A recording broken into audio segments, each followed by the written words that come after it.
भारत में राजनीति की बात करें तो कोई ना कोई मुद्दा हमेशा चलता ही रहता है और इन दिनों जो मुद्दा चर्चाओं में है वो है एसआईआर। विपक्ष लगातार भारत के इलेक्शन कमीशन पर यह आरोप लगा रहा है कि जानबूझकर वोटों की धांधली की जा रही है। बिहार और बंगाल से शुरू हुआ यह मामला इन दिनों मध्य प्रदेश में भी कदम रख चुका है। नमस्कार, मैं सौरभ कुमार, आप देख रहे हैं आयुध। आज के वीडियो में विस्तार से समझेंगे आखिर क्या है एसआईआर और मध्य प्रदेश में एसआईआर को लेकर विवाद क्यों हो रहा है।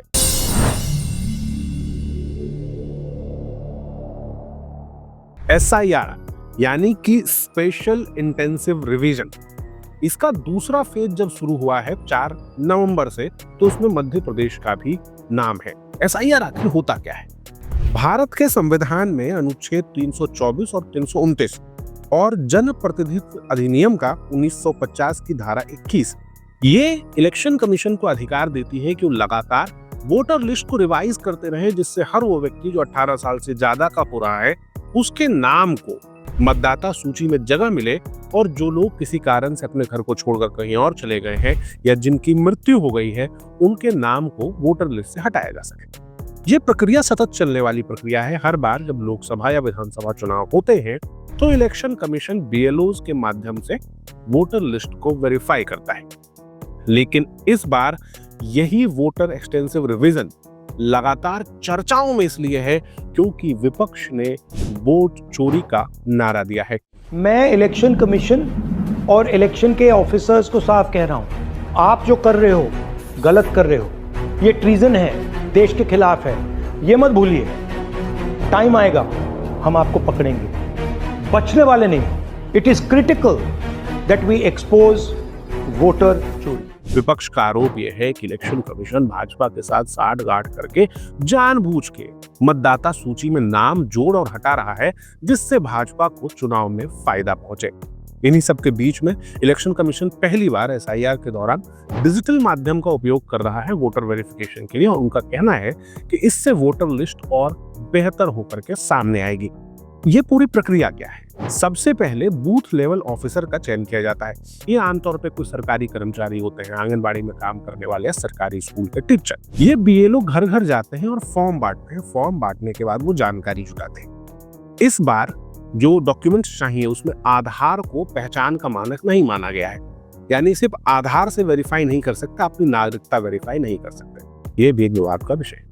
बीएलओ सारी जानकारी जुटाने के बाद एक रफ वोटर लिस्ट पब्लिश कर दी जाती है, और उसके बाद हर व्यक्ति को मिनिमम 30 दिन का समय दिया जाता है कि अगर उसकी कोई आपत्ति है तो आपत्ति के संबंध में, या तो गलत नाम जुड़ा है तो उसे हटवाने के लिए, नया नाम जुड़वाना है तो उसके लिए, या फिर अपना एड्रेस बदलवाना है तो उसके लिए वो डॉक्यूमेंट जमा करें।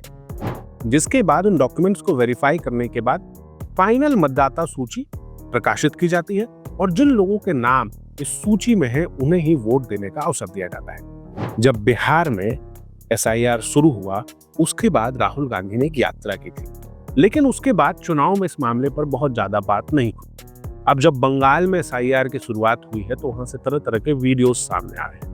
इन वीडियोस में दिख रहा है कि किस तरह टीएमसी के कार्यकर्ता बीएलओज को दरवाजों तक जाने नहीं दे रहे हैं, उन्हें हरास कर रहे हैं ताकि एसआईआर की प्रक्रिया आगे ना बढ़ सके। अब मध्य प्रदेश में भी एसआईआर को लेकर के विरोध शुरू हो गया है, जब मध्य प्रदेश के वरिष्ठ कांग्रेस नेता कमलनाथ ने अपने एक्स हैंडल पर ट्वीट किया है। कमलनाथ ने मुख्य रूप से 3 बातें कही हैं। सबसे पहला तो कि 4 नवंबर से शुरू होकर के 7 फरवरी तक चलने वाला ये जो एसआईआर है, इसके लिए समय बहुत ज्यादा कम है, समय पर्याप्त नहीं है, समय और दिया जाना चाहिए। इसके साथ ही उनका यह भी कहना है कि टीचर्स की कमी है, मैन पावर की कमी है, क्योंकि मध्य प्रदेश में एसआईआर 55 जिलों में होने वाला है, जिनमें 5.7 करोड़ वोटर्स को वेरीफाई करना है, और इसके लिए कम से कम 65,000 बीएलओ की आवश्यकता है। तो क्या सरकार के पास इतना मैन पावर उपलब्ध है? इसके साथ ही उनका एक आरोप ये भी है कि जब इसको डिजिटल तरीके से किया जाएगा, इंटरनेट के माध्यम से किया जाएगा, तो जो गरीब लोग हैं, जो खेतिहर लोग हैं, जो भूमिहीन लोग हैं, उनको वोटर लिस्ट में जगह नहीं मिलेगी और उनके नाम काट दिए जाएंगे। मध्य प्रदेश में एसआईआर एक और मामले से खास है, क्योंकि अब तक मध्य प्रदेश में 65,014 बूथ थे, जिसमें कि हर बूथ में लगभग 1500 वोटर्स थे।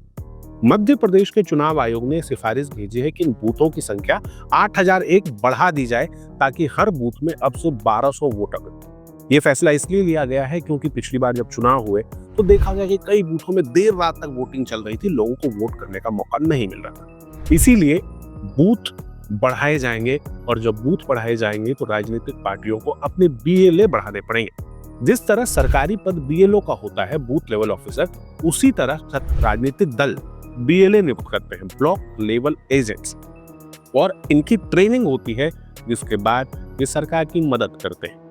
देखते हैं आने वाले दिनों में मध्य प्रदेश में SIR होने वाली राजनीति किस करवट बैठती है। तब तक हम लगातार अपडेट्स आप तक पहुंचाते रहेंगे। आप आयुष से जुड़े रहिए। फेसबुक, ट्विटर और इंस्टाग्राम में हमसे जुड़ने के लिए आपका बहुत बहुत धन्यवाद। लगातार जुड़े रहने के लिए आयुध को सब्सक्राइब जरूर करें।